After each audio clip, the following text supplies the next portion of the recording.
네, 우리 이제 오늘 7월 성경학교 마지막 시간으로 오늘 이제 말씀을 나누겠습니다. 끌어올리시는 하나님을 오늘 말씀을 나누도록 하겠습니다.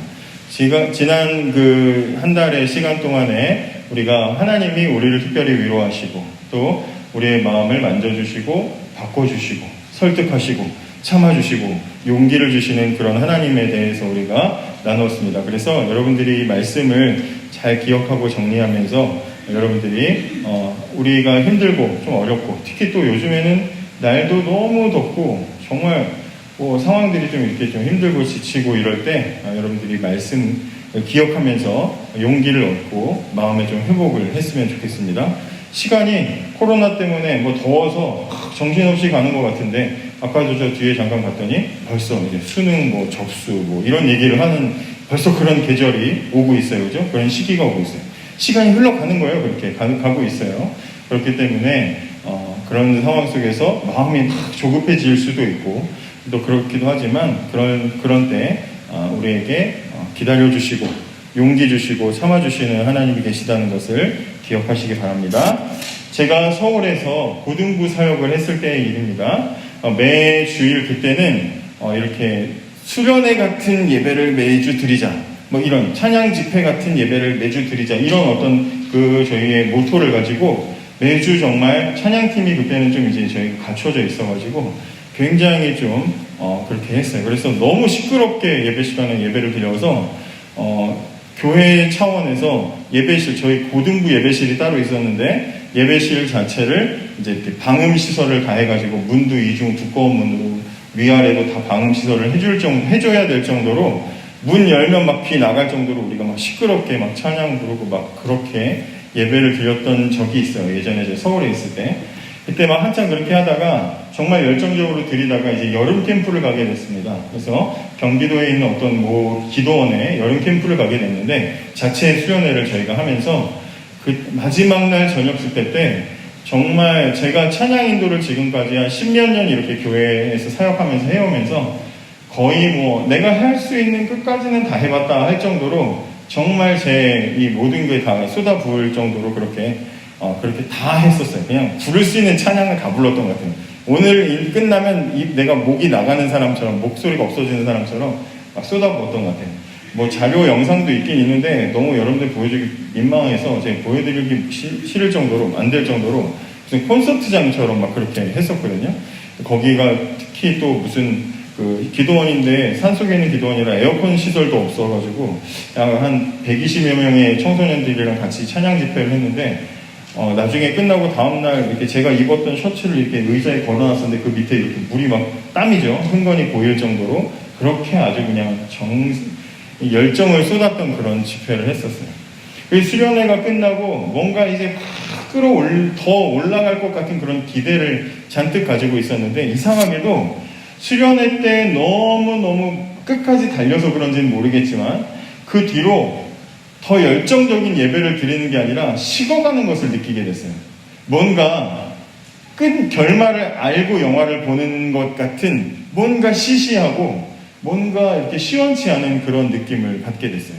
인도자 저뿐만 아니라 예배에 참석한 아이들, 찬양팀 막 울고불고 그날 끝나고 막 그랬던 이 아이들도 다 같이 뭔가 이렇게 넋이 나간 사람처럼 그래 한 주 그렇게 보낼 수 있는데 2주, 3주 막 이렇게 지나면서 계속해서 그렇게 모든 것들이 좀 이렇게 허망하게 지나가 버리는 그런 시간들이 됐어요. 열정적이었던 친구들이 그 기운이 다 빠지는 것을 느끼게 됐고요. 예상치 못한 반응이 막 생기고 애들의 의욕이 막 사라지고 막 그렇게 되니까 예배가 정말 식어가는, 그래서 막 끌어올려서 막 방음 장치를 할 정도로 끌어올렸어야 되는 예배인데 막 식어가는 것을 제가 느끼게 됐습니다. 그러면서 나중에 저는 그렇게 하다가 그 상황이 몇 달이 지속되다가 결국에는 예배 방식을 다시 원위치해야 될 정도로 예배가 차갑게 식었고요. 또 함께 했었던 친구들 중에 많은 친구들이 굉장히 신앙이 많이 흔들리면서 어려움들을 겪게 돼서 사역자로서 저도 굉장히 좀 힘들었었던 그런 시간이었고, 그게 다시 회복되는데 정말 몇 년이 걸릴 정도로 저도 제 마음이 다시 회복되는 것이 굉장히 오랫동안 힘들었었습니다. 뭔가 하나님을 위해서 내가 잘한 것 같이, 내가 뭔가 일을 잘한 것 같아. 그래서 뭔가 대단한 일을 함께 이룬 것 같았는데 그렇게 자랑스럽게 뭔가 될 거라고 생각했던 기대했던 그 모든 기대가 무너지고 아무것도 보이지 않는 순간이 딱 찾아왔을 때 그때 오는 이 좌절감이나 실망감은 그냥 평소에 느끼는 것하고는 비교가 되지 않을 만큼 나를 완전히 밑바닥으로 땅속을 파고 들어가게 만들 정도로 굉장히 나를 힘들게 만들었습니다. 여러분들도 혹시 그런 경험들이 있는지 모르겠어요. 뭔가 내가 잘하고 있다고 생각했는데 어느 순간 아무것도 아닐 때 그런 낙심과 실망과 좌절을 경험해 본 적이 여러분들 있습니까? 오늘 우리가 읽은 성경 말씀에는요, 엘리야라는 사람이 등장을 해요. 이 엘리야라는 사람은 구약 성경의 선지자 중에 대표 선지자라고 할 만큼 굉장히 많은 일들을 이루었던 사람이고 하나님이 굉장히 귀하게 사용했던 그런 사람입니다. 엘리야가 기도하면 3년간 비가 안 오고 또 다시 기도하면 비가 내리고 말이죠. 또 엘리야는 밀가루 한 줌밖에는 기름 하나 조금하고 밀가루 한 줌밖에는 남지 않은 집에 엘리야가 찾아갔더니 밀가루가 떨어지지 않고 기름이 떨어지지 않는 기적이 일어나기도 하고요. 죽은 아이를 막 살리는 그런 기적도 경험했던 사람이 바로 이 엘리야라는 사람입니다. 뭐니 해도 대표적인 엘리야의 사건은 갈멜산에서 바알 선지자 450명과 대결한 거죠. 기도를 통해서 기도 한 번으로 여기 제단을 쌓아두고 너가 믿는 신이 여기다 제단에 불을 붙이는지 내가 믿는 하나님이 불을 붙이는지 대결을 했던, 그래서 그 대결에서 승리했던 아주 위대한 선지자가 바로 이 엘리야라는 사람입니다. 그래서 이 엘리야라는 선지자가 갈멜산에서 위대한 승리를 이루고 그러고 나서 저 우상 선지자들을 다 죽여라 해가지고 그때 이스라엘 사람들이 막 몰려가가지고 우상 선지자, 가짜 이 우상 선지자들을 막 죽이는 일들이 일어나게 되거든요. 오늘 우리가 읽은 성경은 바로 그 다음에 그 직후에 있었던 이야기를 기록하고 있습니다. 오늘 읽은 장면에 보면 마이크 약간 좀 줄여줄래? 오늘 읽은 장면에 보면 엘리야가 위대한 승리를 하고 우상 숭배자들을 다 죽이고 나니까 그 당시에 이스라엘의 왕은 아합이라는 아주 못된 왕과 그리고 이세벨이라는 더 못된 왕비가 이제 다스리고 있었는데, 하여튼 이 아합은 우상 들어온 걸 다 허락했고요. 이세벨은 우상이란 우상은 다 가지고 들어온 여왕이에요. 아주 둘이 짝짝꿍이 잘 맞았죠. 그래서 이스라엘이 아주 그냥 타락을 하는 데 있어서 앞장섰던 사람들이 아합과 이세벨 이 커플입니다. 그런데 이 엘리야라는 사람이 바알 선지자들을 막 다 없애버렸잖아요. 하나님이 나타나서 하나님이 불 딱 내리고 나니까 다 죽여버렸잖아요. 그러고 나니까 엘리야에게 뭐라고 경고를 하냐면 내일 아침 되면 너 죽일 거다. 너 내일 아침 되면 시체가 될 거야. 막 이러면서 죽인다는 경고를 하게 됩니다.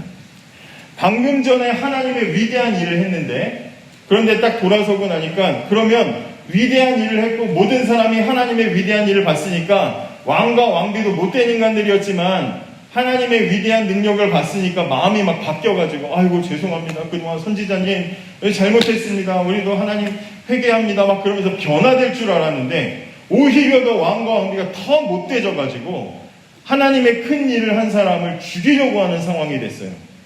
하나님의 일을 열심히 했는데 예상된 결과가 나오지 않고 반대의 결과가 나오니까 실망이 이만저만이 아닌 거죠. 제가 제 상황을 얘기했던 것처럼 저보다 훨씬 더 크게 실망했겠죠. 아주 크게 실망을 하게 됩니다.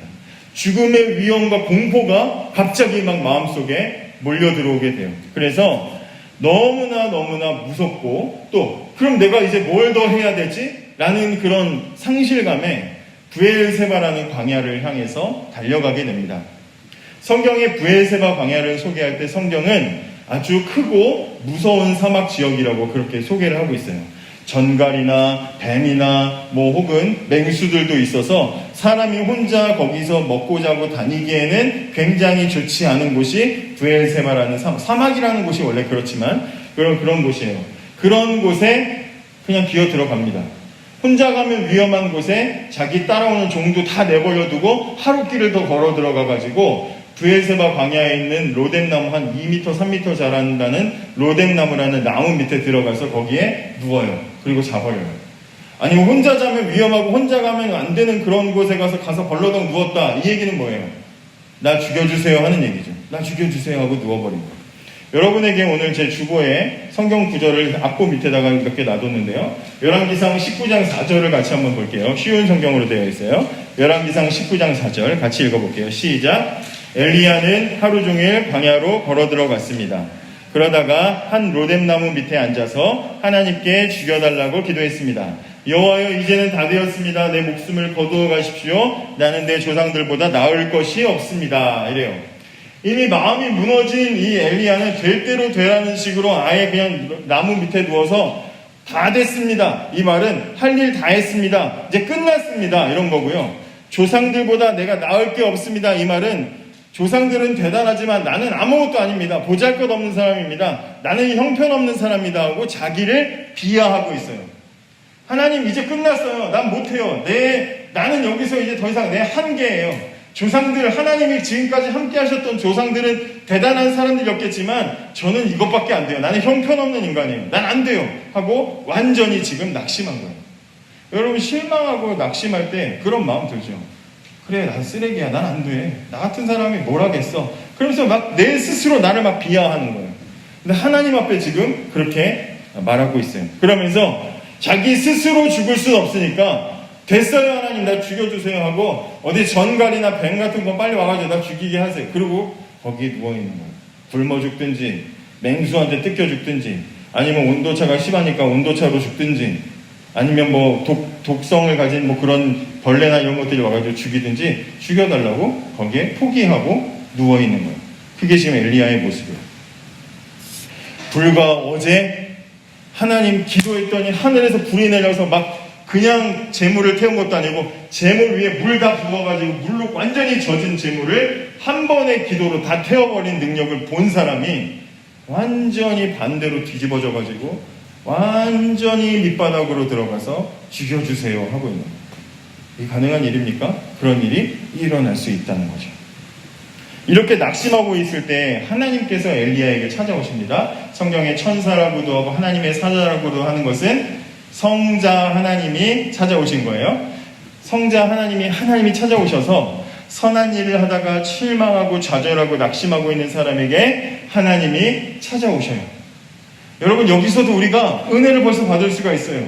하나님은 내가 실망하고 내가 잘할 때, 내가 멋질 때만 오시는 게 관심 있으시는 게 아니라 내가 실망하고 좌절하고 지금 엘리야처럼 나 죽여주세요 하고 벌러덩 누워있을 때도 나를 관심 가지고 찾아오신다는 거예요.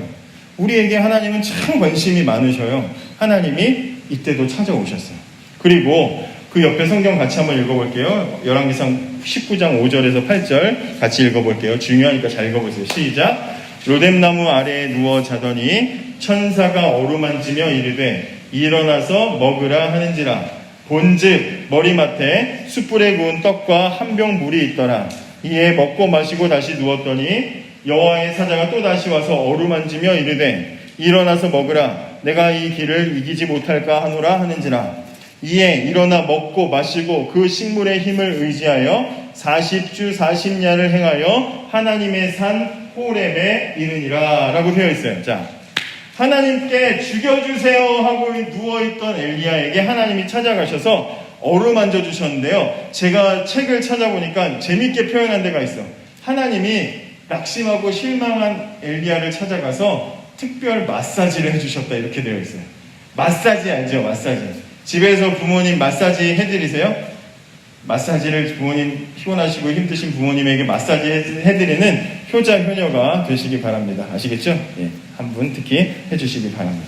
피곤할 때 마사지를 해준다. 마사지를. 그런데 이 근육이 뭉쳐있을 때 이렇게 마사지를 받거나 저는 특히 저는 이제 또 몸이 두꺼우니까 밟아달라고 그러거든요. 그럼 저희 애들은 이렇게 밟아줍니다. 세연아, 거기 밟아줘, 저기 밟아줘, 밟아줘요. 저희 딸은 막 뛰어가지고 너무 힘들어가지고 이제 밟아달라고 한단 말이죠. 근데 이 마사지를 받을 때 아무데나 한다고 시원한 게 아니에요. 그죠? 뭐 어른들은 잘 아시겠지만 아무데나 해서 시원한 게 아니라 아픈데 딱 만지면 시원한 데가 있어요. 그걸 찾아서 거기를 마사지 해줘야 뭉친 근육도 풀리고 시원함을 느끼고 그 받는 사람이 회복이 되는 거야. 근데 하나님이 그냥 아무렇게나 그냥 이렇게 해주신 게 아니라 찾아와가지고 세심하게 살피면서 꼼꼼하게 오늘 성경 방금 읽었던 성경에도 2번이나 어루만져 주시는 거예요. 어디가 힘든지 피곤한지 어디가 지쳐있는지를 살펴보시고 상태를 보시고 어디가 힘든지를 판단하시고 격려하시고 다독여주시고 만져주신다 이 말이에요. 하나님이 그냥 일어나 임마 정신 차려 그러면서 그렇게 한 번에 하신 게 아니라 필요한 곳에 정확하게 하나님께서 만져주셔서 이 사람을 회복시켜 주신 거예요. 실망하고 낙심하고 좌절한 사람. 그죠? 여러분들 기분이 되게 안 좋을 때, 사춘기 청소년 기분 되게 안 좋을 때 풀어지는 건 자기 나름대로의 다 기준이 있어. 이렇게 해야 풀어지는 애도 있고 저렇게 해야 풀어지는 애도 있고. 근데 부모님들이랑 맨날 싸우고 다투는 이유가 뭐예요? 부모님은 맨날 자기 생각대로 풀어주려고 해요. 하지만 그냥 하면 돼 막 그러면서 하려고 해요. 자기는 좋아하지도 않는데. 근데 하나님은 정확하게 필요한 것을 찾아서 마사지 해주시는 거예요. 하나님의 마사지. 엘리야가 잠에서 깨어났어요. 그러니까 눈앞에 음식이 차려져 있는 거예요. 아까 제가 지금 엘리야가 어디 있다 그랬어요? 사막에 있다 그랬죠? 사막은 뭐예요? 먹을 걸 구할 수 없는 데가 사막이에요. 그런데 눈앞에 그냥 음식이, 그냥 저기 무슨 라이온킹, 옛날에 라이온킹 너무 옛날 건가? 라이온킹 보면은 거기 사자가 길을 잃어가지고 할 때 티몬과 푼바라는 그런 그 동물들이 나와가지고 먹는 거 주는데 음식 뭐 줘요? 애벌레 같은 거 주죠. 걔네 나름대로의 음식을 줘. 그리고 사막에서 음식 구할 수 있는 건 베어 그리스 아저씨나 이런 거 보면은 생존하는 거 보면은 그런 애벌레를 하나님이 쫙 차려주셔서 자, 손가락 굵기, 엄지손가락 굵기 애벌레 먹을래? 아니면 저기 약간 벌써 터진 거 저거 먹을래? 젤리 맛 나는 거 먹을래? 그런 게 아니라 오늘 성경에 보니까 뭘 주셨어요? 숯불에 구운 떡과 물을 주셨어요. 사막은 물 구하기 힘든 곳인데 물에다가 숯불에 구운 떡, 그러니까 아주 불향이 아주 그냥 나는 그런 아주 잘 차려진 음식을 준비해 주셨다는 거예요. 지금 우리는 하나님이 우리의 영적인 거에만 관심이 있다고 생각해요. 우리의 영혼, 우리의 마음 그런 거에만 하나님 관심이 있다고 생각하는데 그렇지 않아요. 하나님은 지치고 힘든 우리를 찾아오셔서 우리의 마음이 힘들면 마음을 위로하시고 우리 첫 번째 주에 마음을 만지시는 하나님에 대해서 우리가 살펴봤지만 마음을 만지실 뿐만 아니라 우리의 육체가 힘들면 육체를 마사지해 주시고 우리가 허기지면 우리의 배고픔도 하나님이 채워주시는 거예요. 그것도 좋은 것으로. 진짜 그 광야 브엘세바 광야 한가운데서 그 숯불 불향나는 밥 한 상 받으려면 한 끼에 막 한 30만 원 정도 하는 그런 고급 스페셜 메뉴로 먹어야 될 정도로 아주 잘 차려진 밥상을 제공해 주시는 거예요. 영혼뿐만 아니라 육체의 필요함과 허기짐까지도 채워주시는 분이 하나님이시라는 거죠. 하나님께서 그렇게 채워주셔요. 하나님께서 우리의 몸이 지쳐있을 때 부드럽지만 정확한 곳으로 마사지해 주시고 그래서 필요한 것대로 우리의 근육을 우리의 마음을 풀어주셔서 다시 힘을 얻게 하시는 분이 하나님이라고 성경이 우리에게 지금 보여주셔요. 이렇게 하나님의 특별 마사지와 음식까지 제공받고 나니까 다시 엘리야가 어느 정도의 기운을 차리고 하나님을 그 당시에 하나님을 물론 어디서든 만날 수 있지만 하나님을 만나는 산 호렙산을 향해서 힘을 내서 걸어가게 됩니다. 그 한 번의 마사지로 40일을 밤낮으로 걸어서 하나님을 만나는 산으로 가게 됩니다. 하나님이 계신 호렙산에 가서 엘리야가 자기 마음을 막 털어놨어요. 그랬더니 오늘 10절 다시 보세요. 10절에 보면 10절에 저가 대답하되 내가 만군의 하나님 여호와를 위하여 열심히 특심하오니 이는 이스라엘 자손이 주의 언약을 버리고 주의 단을 헐며 칼로 주의 선지자를 죽였으며 어쩌어쩌 해서 오직 나만 남았거늘 저희가 내 생명을 찾아 취하려 하나이다. 엘리야가 제가 열심히 주님 섬겼는데 돌아오는 거라고는 난 외롭고요. 나는 지금 죽을 것 같아서 무서워요. 여러분 하나님의 큰 일을 한 사람도 죽음의 공포는 피할 수가 없는 거예요. 그렇죠? 죽음의 공포가 내 눈앞에 찾아왔다. 내일 아침에 너 죽을 거다. 이렇게 얘기한 그 죽음의 공포는 모든 사람, 아무리 대단한 일을 한 사람에게도 죽음의 공포는 두려운 거예요. 저도 청소년 때 수련회를 가다가 교회 봉고차 이렇게 그를 타고 이렇게 수련회를 가다가 얼마 나가지 않아서 사거리에서 큰 차가 와서 여기 제가 앉은 옆을 받아가지고 저희가 탄 차가 빙글빙글 돌았는데 그때 사람들이 많이 타가지고 차가 뒤집어지진 않았지만 그렇게 해서 차가 빙글빙글 돌아가지고 굉장히 큰 사고를 당한 적이 있었어요. 그러고 나니까 제가 그 뒤로는 이렇게 버스를 타든 뭘 타든 이렇게 차를 타고 가다가 저 옆에서나 이렇게 차가 이렇게 끼어들면 저도 모르게 막 뭔가를 붙잡거나 마음이 막 불안한 그런 상황을 겪었었어요. 한참 그렇게 했었어요. 한참. 꼭 막 이렇게 뭘 붙잡는다든지, 왜냐면 뭐가 와서 부딪힐까봐 무서워가지고. 전 제 앞에서 이게 차가 부딪힌 걸 눈으로 봤기 때문에 그 공포가 되게 오래 갔었어요. 죽음의 공포는 누구에게나 무서운 거예요. 굉장히 두려운 거예요. 하나님의 큰 일을 한 사람도 죽음의 공포가 두려워요. 게다가 이거 어디서 쉐어할 사람도 없어.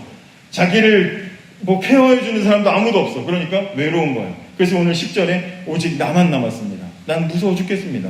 죽을 것 같습니다. 그렇게 하나님께 이야기하고 있어요. 그러자 하나님께서 대답을 하시는데 11절 보시면 11절에 여호와께서 가라사대 너는 여호와의 앞에 산에 서라.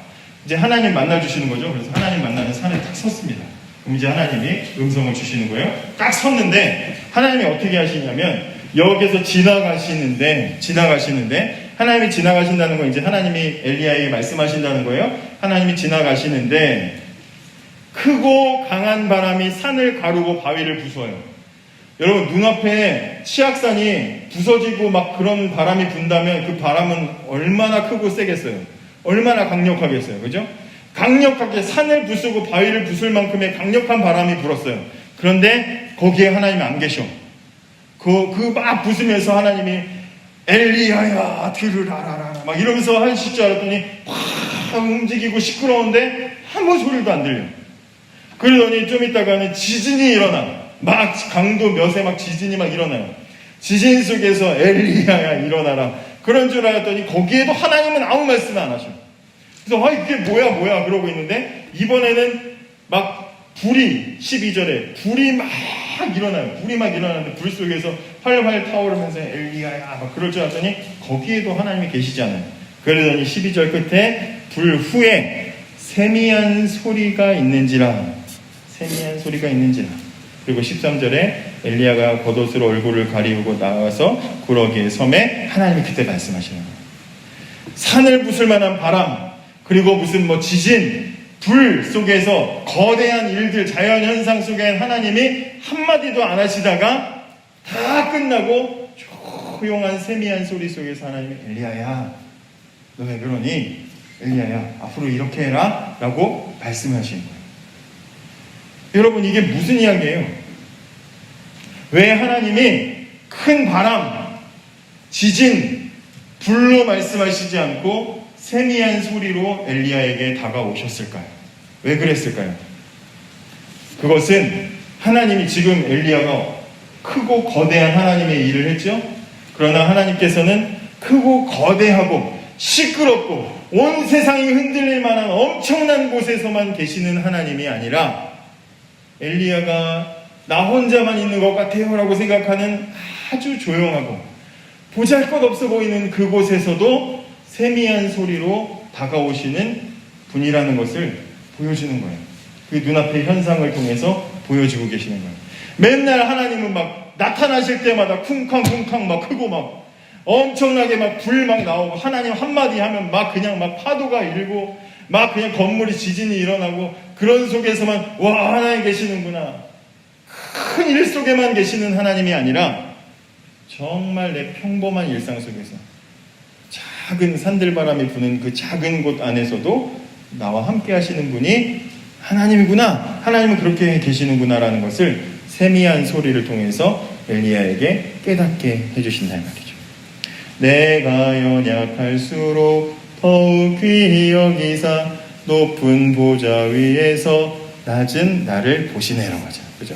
내가 연약하고 보잘것없는 것 하나님은 너무 높으셔가지고 관심 없으시고 내가 어느 정도 올라왔을 때만 인정해 주시는 분이 아니라 내가 보잘것없고 낮고 넘어지고 무너지고 밑바닥 땅속 파고 들어갔을 때도 하나님은 찾아오셔가지고 나를 끌어올리시는 분이다 이 말이에요. 시편 40편에 보면 내가 기가 막힌 웅덩이랑 수렁에 빠져있을 때에도 하나님은 땅속으로 들어가서 나를 끌어올리시는 분이라고 성경이 소개하고 있어요. 그래서 오늘 제목이 끌어올리시는 하나님이다.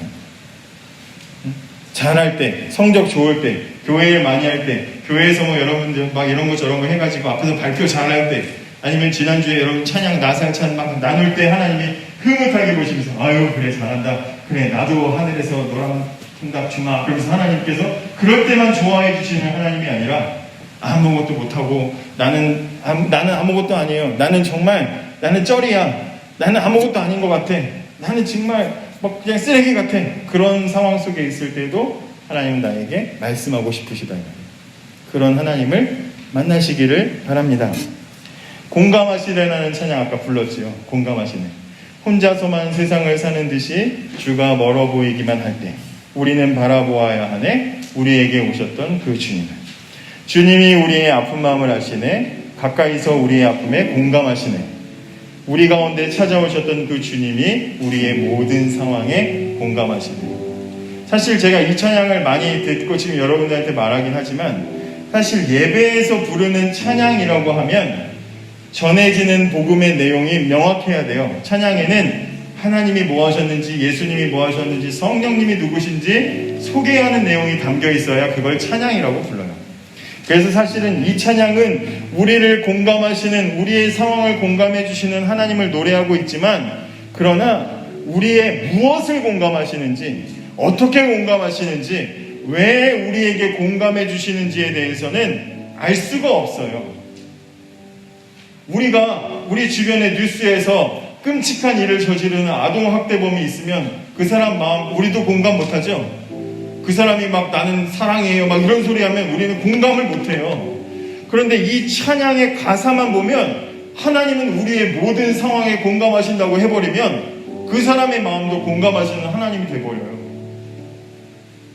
그러니까 그런 의미에서 볼 때 좀 억지지만 그런 의미에서 볼 때 사실 이 찬양 공감하시네라는 찬양은 가사가 불친절해요. 예배 찬양으로 쓰기에 부적절해. 제가 지금 그래서 이렇게 여러분들한테 보여주고 부르지 마세요 이거 하는 게 아니라 지난 주일날 우리 찬양인도자 저한테 찾아와가지고 이 찬양에 대해서 뭐 이렇게 인터넷에서 뭐 이렇게 떠도는 말들이 있나 봐. 그래서 이 찬양을 해도 되는지 안 되는지 저한테 상담을 했어요. 고맙더라고요. 저한테 이런 얘기. 내가 좋아하는 찬양이면 불러도 되는데 저한테 이렇게 물어봐 주니까 고맙잖아요. 제가 결론적으로 뭐라 그랬냐면 진주야 우리 비터 예배에서 이 노래 부르자 했어요. 부르자고 했어요. 왜냐면 이 찬양은 분명히 부족해요. 교회 밖에 있는 사람한테 하나님을 소개하기에 부족하고 하나님이 무엇을 공감하시는지 왜 공감하시는지 어떻게 공감하시는지 말하기에는 부족한 노래예요. 분명히 부족한 노래예요.